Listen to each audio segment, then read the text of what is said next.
केवल जागो हिंदू जागो से काम नहीं चलेगा, क्योंकि हिंदू जाग के धर्म की जय करेगा। अधर्म का नाश को किसको करना है? जोर से बोलिए जरा। शासन को, सांसद को, विधायक को, मंत्री को। इसलिए जागो हिंदू जागो के साथ साथ बोलना पड़ेगा जागो विधायक जागो। जोर से बोलिए, जागो विधायक, जागो सांसद, जागो मंत्री, जागो सरकार, जागो गांधीवादी, जागो अंबेडकरवादी, जागो पेरियारवादी, जागो लोहियावादी। सबको जगाना पड़ेगा। क्यों? एक मैं आपको दूसरा उदाहरण देता हूं।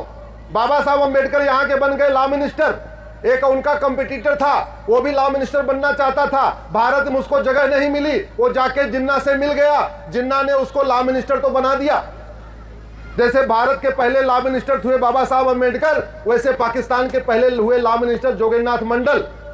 पूरी दुनिया में सबसे लंबा रेजिग्नेशन लेटर जोगेंद्रनाथ मंडल का है, 26 पेज का। आप सोचिए, 26 पेज की तो कॉपी होती है, यहां जोगेंद्रनाथ मंडल का रेजिग्नेशन लेटर 26 पेज का था। और वो लॉ मिनिस्टर हो के क्या लिख रहा है? मैं चटगांव पहुंचा हूं, 300 घर जल गए हैं। मैं ढाका पहुंचा हूं, यहां 200 बहन बेटियों की लाश पड़ी है। मैं यहां पे सिंध पहुंचा हूं, यहां इतने लोग मारे गए हैं। अब मैं यहां कराची में हूं, इतने लोग मारे गए हैं। और फिर अपने रेजिग्नेशन लेटर में क्या लिखता है जोगेंद्रनाथ मंडल? मेरा थानेदार मेरी बात नहीं सुन रहा है, कलेक्टर मेरी बात नहीं सुन रहा है, भीड़ घर हिंदुओं का घर जला रही है। और ये करते करते जब देख लिया अब उसका कुछ नहीं होने वाला, वो सत्ताजीवी था, सत्ता की खातिर उधर गया था, लेकिन 6 महीने में उसका सत्ता से पेट भर गया। उसके बाद भाग के आया, यहाँ पे बेनाम जिंदगी जी के खत्म हो गया। केवल सत्ता की खातिर उसने असम के एक कई हिस्से को बाद में पाकिस्तान में मिलवा दिया था, और सत्ता की खातिर उसने कुछ हिस्सों को पाकिस्तान मिलवाया। वो तो यहां भाग आया, वो बेचारों को कन्वर्ट होना पड़ गया। इसलिए अब समय आ चुका है हम इस बात को समझें कि हम तब तक सुरक्षित हैं जब तक भारत में हिंदू बहुसंख्यक है। लेकिन बहुत तेजी के साथ घट रहे हैं। घटने का कारण क्या है? लफ्ज़ जिहाद। आपको कुछ लोगों को लगता होगा अरे यार क्या बात कर रहे हैं। अरे आपको आंकड़े बता रहा हूं, भैया जरा शांति बनाए रखो बच्चों। भारत में प्रतिवर्ष 5 लाख बहन बेटियां ट्रैप हो रही हैं। 5 लाख में से 1.5 लाख वापस मिल जाती हैं एफआईआर करने के बाद, सांसद, विधायक, मंत्री या पूरे प्रशासन के एफर्ट करने के बाद। 3.5 लाख नहीं आ रही हैं वापस। 3.5 साल में होते हैं 365 दिन। 365 दिन में 3.5 लाख बहन बेटियां ट्रैप हो रही हैं। इसका मतलब प्रतिदिन 1000 बेटियां ट्रैप हो रही हैं। आप लोगों के किसी रिश्तेदार नातेदार की बेटी ट्रैप नहीं हुई है, चलिए बहुत अच्छी बात है। लेकिन कड़वी सच्चाई पूरे देश के आंकड़े बता रहा हूं। धोखा देके, लालच देके, फरेब देके, अपना हुलिया बदल के। और अभी लेटेस्ट एग्जांपल चल रहा है, अगर आपके घर में अखबार आता होगा तो लखनऊ का एक किंग जॉर्ज मेडिकल कॉलेज है। आप सोचिए, हम सोचते हैं पढ़ने के बाद दिमाग ठीक हो जाता है, यहां पढ़ने के बाद आतंकवादी सोच और बढ़ जाती है। इसके पहले 400 डॉक्टर पाए गए थे जो भारत को जलाना चाहते थे, और एक तो जाके चांदनी चौक में खुद ही फट गया। अब दूसरा गैंग पकड़ा गया है, वो उसमें भी लगभग 15 डॉक्टर हैं, और एक एक डॉक्टर ने 50-50 लड़कियों का टारगेट लिया हुआ है। वो जो डॉक्टर रमीज पकड़ा गया है, एमबीबीएस एमडी, और लखनऊ यूपी का जो सबसे बेस्ट मेडिकल कॉलेज है उसको बोलते हैं King George Medical College. NEET में जिसकी सबसे हाई रैंकिंग जाती है उसका एडमिशन होता है किंग जॉर्ज मेडिकल कॉलेज में, और उसके मोबाइल से 15 बेटियों के वीडियो और फोटो मिले हैं, और 15 की 15 हिंदू हैं। और सबसे बड़ी बात, उसमें 2 बेटियां मेडिकल कॉलेज की टॉपर भी हैं। उसमें 2 बेटियां आपके गाजियाबाद की है, एक नोएडा की है, एक शायद अलीगढ़ की है, 2 प्रयाग की है, 2 लखनऊ की है। ऐसे पूरे यूपी की 15 बेटियां ट्रैप हुई हैं। और बाकी क्यों दूर जा रहे? आपके बगल में यहीं ब्रिज बिहार में गर्ग साहब की बेटी को ट्रैप किया गया, शायद आप लोग भूल गए होंगे। कितने लोगों को पता है गर्ग साहब की बेटी का काम जो बेटी के साथ हुआ था? ब्रिज बिहार में रहते थे ना, हाँ ब्रिज बिहार में, यहीं बगल में ब्रिज बिहार में। कैसे ट्रैप किया? गर्ग साहब को कोई बेटा नहीं था, प्रॉपर्टी ठीक ठाक नहीं थी, उसके पीछे एक लड़का पड़ा दिल्ली के चौहान बांगड़ का, बेटी को ट्रैप किया, बेटी के खाते से पैसा उड़वाता गया, छोटे भाई के लिए फॉर्च्यूनर खरीदवा लिया, अपने लिए BMW खरीदवा लिया, होटल रेडिसन में दिखावे के लिए उसने रिंग सेरेमनी किया, वो भी 30-35 लाख का बिल भी उसने बेटी से जमा करवाया। और जमा कराने के बाद बोला अब कन्वर्ट हो जाओ, जब तक कन्वर्ट नहीं होती हो शादी नहीं करेंगे। गर्ग साहब जिसके घर में लहसुन प्याज नहीं खाया जाता था, वो बेटी घर में नमाज पढ़ने लग गई। पिता ने देखा बेटी घर में नमाज पढ़ रही है, उनको हार्ट अटैक आया। काफी दिन वो बीमार रहे, लेकिन सोचे चलो बेटी का कैसे भी कर दे, बेटी की चलो। और इतना उसने टॉर्चर किया, इतना टॉर्चर किया, बाद में बेटी ने घर में आग लगा लिया और बेटी चली गई। गर्ग साहब का कम से कम 1 करोड़ रुपए भी खर्च हो गया और बेटी भी चली गई। दूसरा उदाहरण आपको कविनगर का देता हूं। नाम है बच्चे का निखिल जैन, इकलौता बेटा, पिता की 500 करोड़ की प्रॉपर्टी, और ऐसा ट्रैप किया उसको, ऐसा ब्रेन वॉश किया उसको, ऑनलाइन गेम में करते करते करते कन्वर्ट कर लिया।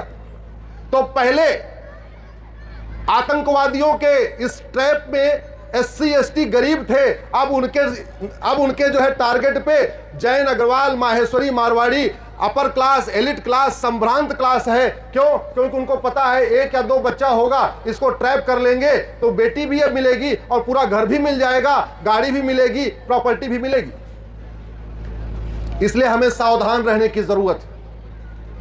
घटेंगे तो, जोर से बोलिए, घटेंगे तो, पीछे से आवाज नहीं आ रही है, घटेंगे तो। और हम लगातार घट रहे हैं लफ्ज़ जिहाद के कारण, घट रहे हैं लैंड जिहाद के कारण, घट रहे हैं धर्मांतरण के कारण, घट रहे हैं घुसपैठ के कारण, और घट रहे हैं जनसंख्या विस्फोट के कारण। प्रतिदिन 1000 बेटियां लफ्ज़ जिहाद का शिकार हो रही हैं, वो मैंने आंकड़े आपको बता दिया। दूसरा आंकड़ा, ये भी मेरी PIL चल रही है सुप्रीम कोर्ट में, केंद्र सरकार सभी राज्य सरकारों को नोटिस जारी हुआ है, प्रतिदिन 1500 हिंदू परिवारों का धर्मांतरण हो रहा है। एक परिवार में 6 आदमी मान के चलिए, माता पिता, पति पत्नी और 2 बच्चे, यानी प्रतिदिन 10,000 हिंदुओं का धर्मांतरण हो रहा है। साल में 10,000 हिंदुओं का धर्मांतरण हो रहा है। इसका मतलब प्रतिदिन 10,000 हिंदुओं का धर्मांतरण हो रहा है, यानी साल में 40 लाख हिंदुओं का धर्मांतरण हो रहा है। बड़े प्लान्ड वे में जमीनों पे कब्जा किया जा रहा है। भारत की 100 लाख एकड़ जमीन पे कब्जा हो चुका है, 40 लाख एकड़ जमीन पे वक्फ बोर्ड ने कब्जा कर लिया है, 40 लाख एकड़ जमीन पे चर्चे जो मिशनरियों ने कब्जा कर लिया है, 20 लाख एकड़ जमीन पे मजार, दरगाह और पक्का कब्रिस्तान बना के कब्जा कर लिया गया। प्रतिदिन 90,000 बच्चे पैदा हो रहे हैं। इसमें से कितने ऐसे हैं जिसके 6-7 बच्चे? उधर हाथ उठाओ भैया, कोई 6-7 वाला है क्या? कोई 5 वाला है क्या? कोई 4 वाला है क्या? एक सज्जन 4 वाले हाथ उठाएं, जरा इनके लिए ताली बजाइए। तो हम तो आ गए, हम 2 हमारे 2, वहीं कुछ लोग कह रहे हैं हम 4 हमारे 24। ये बंद होना चाहिए कि नहीं बंद होना चाहिए? भारत का संविधान कहता है यूनिफॉर्म सिविल कोड होना चाहिए, हम 2 हमारे 2 होना चाहिए, जनसंख्या नियंत्रण कानून होना चाहिए। इसकी लड़ाई भी हम सुप्रीम कोर्ट में लड़ रहे हैं, लेकिन अकेले हमारे लड़ने से बात नहीं बनेगी, आप सबको भी आवाज उठाना पड़ेगा। सोशल मीडिया का उपयोग इसके लिए भरपूर करिए। अपने फेसबुक पे, अपने ट्विटर पे, अपने इंस्टाग्राम पे राष्ट्र के लिए क्या क्या खतरे हैं वो लिखिए, राष्ट्र कैसे सुरक्षित होगा वो लिखिए, सनातन धर्म कैसे मजबूत होगा वो लिखिए। इसको लिखना शुरू करिए। सोशल मीडिया का उपयोग पर्सनल यूज के लिए करिए, मैं मना नहीं कर रहा हूं। बर्थडे की फोटो डालिए, घूमने टहलने के लिए फोटो डालिए, शादी की सालगिरह की फोटो डालिए, लेकिन सबसे जरूरत इस बात की है कि सनातन धर्म कैसे मजबूत होगा उसको डालिए। और एक मैं आपको दूसरा अंत में आंकड़ा बता रहा हूं, भारत में कुल 28 राज्य हैं, 8 केंद्र शासित प्रदेश हैं, टोटल हो गए 36 में से 9 राज्यों में हिंदू खत्म हो गए हैं। इसका मतलब 25% राज्यों में हिंदू खत्म हो गए हैं।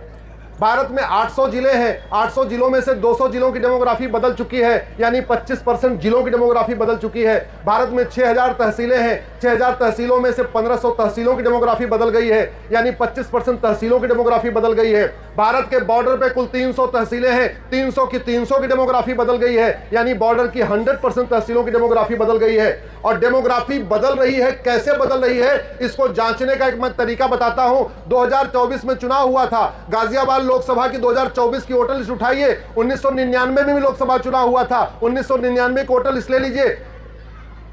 लोकसभा की वर्तमान वोटर लिस्ट और 25 साल पुरानी वोटर लिस्ट को कंपेयर करके देख लीजिए, आपको पता चलेगा ये गाजियाबाद कितना बदल चुका है। इतना काम नहीं करना है, छोटा कम काम करना है तो अपने इस वर्तमान विधानसभा की वर्तमान वोटर लिस्ट और 25 साल पुरानी वोटर लिस्ट को कंपेयर करके देख लीजिए। अगर इतना भी नहीं करना है, पार्षद जी यहां बैठे हुए हैं, पार्षद जी अभी चुनाव होने वाला है, वर्तमान वोटर लिस्ट को अपने इस एरिया के 25 साल पुरानी वोटर लिस्ट को कंपेयर करके देख लीजिए, फिर पता चलेगा आपके वार्ड की भी डेमोग्राफी बदल रही है, आपके विधानसभा की डेमोग्राफी बदल रही है, आपके लोकसभा की डेमोग्राफी बदल रही है।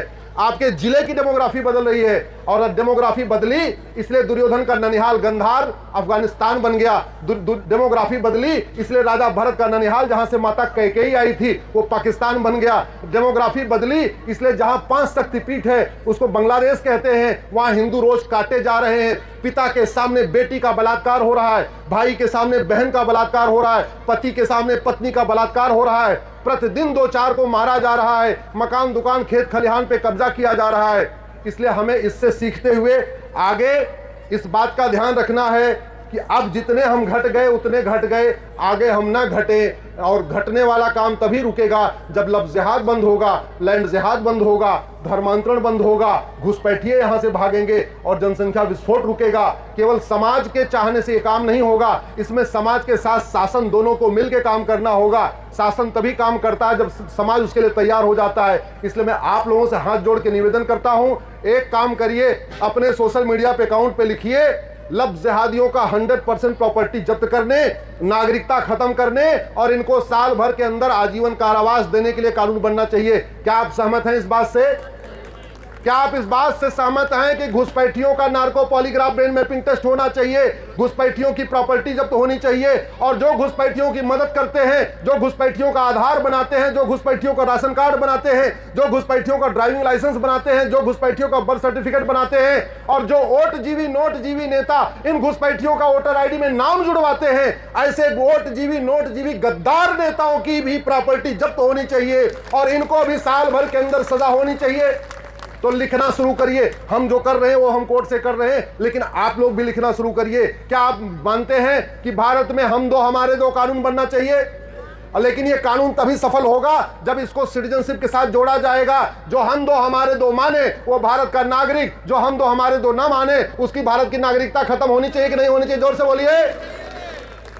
जहां तक बात आई धर्मांतरण की, प्रतिदिन 10,000 हिंदू कन्वर्ट हो रहे हैं। आप जरा सोचिए, इस धर्मांतरण को रोकने के लिए गुरु तेग बहादुर जी ने अपना बलिदान दे दिया, इस धर्मांतरण को रोकने के लिए गुरु गोविंद सिंह जी ने बलिदान दे दिया, 4 साहिबजादे बलिदान हो गए, माता गुजरी बलिदान हो गई। इस धर्मांतरण को रोकने के लिए छत्रपति शिवाजी महाराज, संभाजी महाराज ने इतना अपना बड़ा बलिदान किया।